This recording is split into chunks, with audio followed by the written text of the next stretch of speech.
السلام علیکم ورحمۃ اللہ وبرکاتہ۔ پیارے دوستو، یاد رہے طلاق حلال کاموں میں سب سے زیادہ ناپسندیدہ کام ہے، یعنی طلاق دینا جائز تو ہے لیکن طلاق کو پسند نہیں کیا گیا ہے۔ بیوی کو نکاح سے آزاد کرنے اور نکاح کی پابندیاں ختم کر دینے کا نام طلاق ہے۔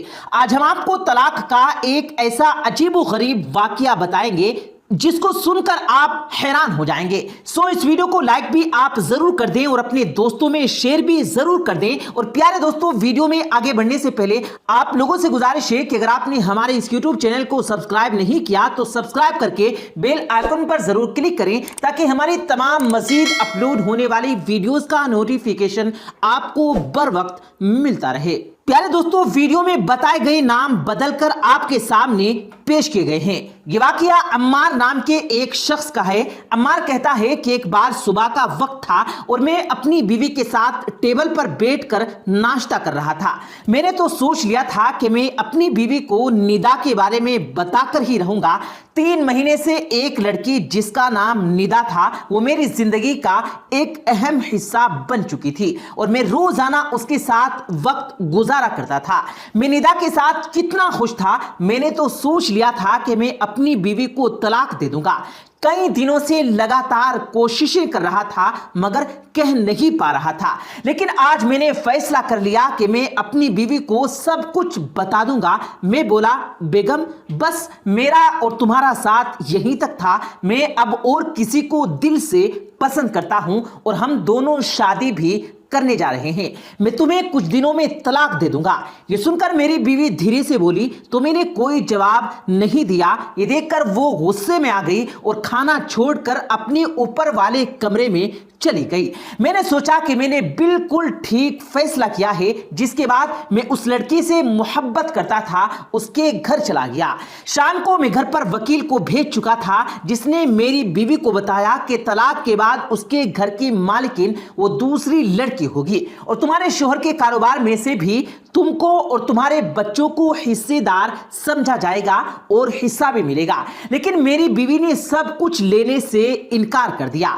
وکیل نے مجھے فون کر کے بتایا کہ آپ کی بیوی سب کچھ لینے سے صاف صاف انکار کر رہی ہے۔ مجھے کچھ سمجھ میں نہیں آیا۔ رات کو جب میں گھر لوٹا تو میں نے دیکھا میری بیوی کمپیوٹر ٹیبل پر بیٹھ کر کچھ لکھ رہی ہے۔ میں نے دھیان نہیں دیا اور ندا کے بارے میں سوچتا ہوا اپنے کمرے میں چلا گیا اور سو گیا۔ صبح کو اٹھا تو میری حیرت کی انتہا نہ رہی۔ میں نے دیکھا کہ میری بیوی ابھی تک اسی ٹیبل پر بیٹھی کچھ لکھ رہی تھی۔ میں اس کے پاس گیا اور پوچھنے لگا کہ کیا کر رہی ہو۔ یہ سن کر اس نے کہا، اب مجھے طلاق دے دو لیکن میں 2 شرطیں آپ کو ماننی پڑیں گی۔ میں نے بولا ٹھیک ہے۔ اس نے کہا کہ میری پہلی شرط، آپ مجھے 1 مہینے کے بعد طلاق دیں گے، تب تک ہم ایسے ہی رہیں گے تاکہ ہمارا بیٹا سمجھے کہ ہم میاں بیوی ہیں، کیونکہ اس کے اگلے مہینے ایگزام تھے۔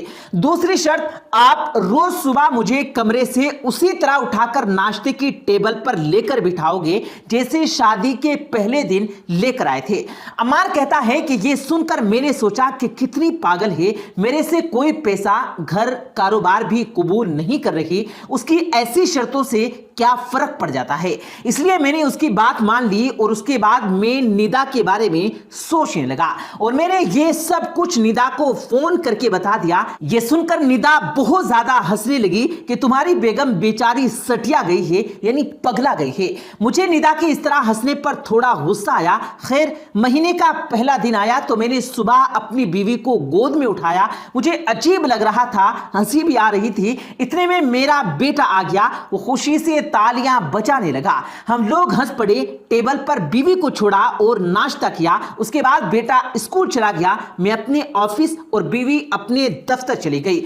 کچھ بھی نہیں بدلا، میں اسی طرح ندا کے ساتھ تھا، بس روزانہ ایک بار بیوی کو گود میں اٹھا کر ٹیبل پر چھوڑ دیتا تھا اور اس سے میرا بیٹا بہت زیادہ خوش ہوا کرتا تھا۔ لیکن ایک عجیب بات یہ تھی کہ میری بیوی کا وزن دن بدن کم ہوتا جا رہا تھا۔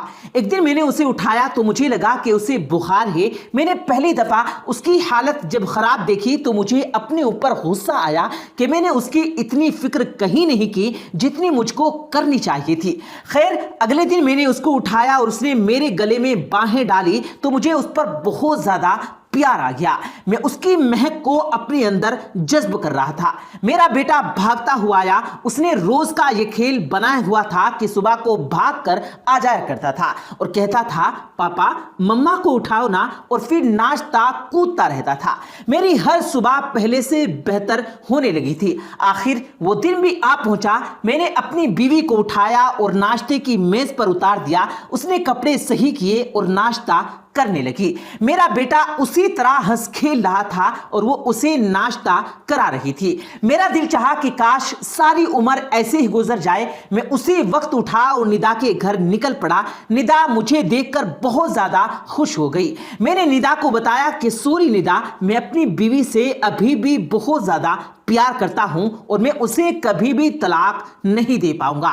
جس دن میں نے اسے شادی کی تھی، میں نے اس کو پہلے دن اٹھایا تھا تو میں نے خود سے وعدہ کیا تھا کہ آخری دم تک اس کا ساتھ دیتا رہوں گا۔ یہ سن کر ندا چلانے لگی اور زور زور سے رونے لگی۔ عمار کہتا ہے کہ میں بھول گیا تھا کہ میری بیوی کیسی دکھتی ہے۔ ہم میں دوریاں آ گئی تھی، مگر روز صبح اس کو گود میں اٹھا کر میں نے دوبارہ اسی پیار کو پھر سے محسوس کیا تھا جو ہم دونوں میں پہلے تھا، اور سب سے بڑھ کر میرے بیٹے کا ہنستا ہوا چہرہ میرے اندر سکون بھر دیتا تھا۔ میں ندا کو یہ سب کہہ کر میں اپنے گھر واپس چل پڑا، کیونکہ آج اتوار کا دن تھا اور سب لوگ چھٹی پر تھے۔ میں نے سوچا کہ اپنی بیوی کو یہ اچھی خبر دیتا ہوں۔ گھر کے اندر گیا تو کوئی بھی موجود نہیں تھا۔ اوپر کے کمرے میں گیا تو دیکھا کہ میری بیوی مری ہوئی پڑی ہے۔ میں بچوں کی طرح رونے لگا، چلانے لگا۔ کچھ دن کے بعد مجھے معلوم ہوا کہ میری بیوی سب کچھ جانتی تھی کہ اس کو کینسر ہو گیا تھا اور وہ مجھ سے چھپاتی تھی۔ شاید وہ جانتی تھی کہ اس کی زندگی کم بچی ہے۔ صرف ہمارے بیٹے کے لیے وہ چاہتی تھی کہ ہم آخری مہینہ ساتھ میں گزاریں تاکہ میرا بیٹا ہمیشہ خوش رہے اور یہ سمجھے کہ اس کا باپ اس کی ماں سے بہت زیادہ پیار کرتا تھا۔ وہ صرف ہمارے بیٹے کی خوشی کے خاطر صبح کو گود میں اٹھانے کو بولتی تھی۔ پیارے دوستو، عمار بتاتا ہے کہ آج میرا بیٹا بڑا ہو چکا ہے اور بے حد کامیاب بھی ہے۔ وہ یہی جانتا ہے کہ اس کے ماں باپ میں بہت زیادہ محبت تھی۔ اپنی بیوی کا یہ احسان میں کبھی بھی نہیں بھول سکتا۔ وہ مجھے بہت یاد آتی ہے۔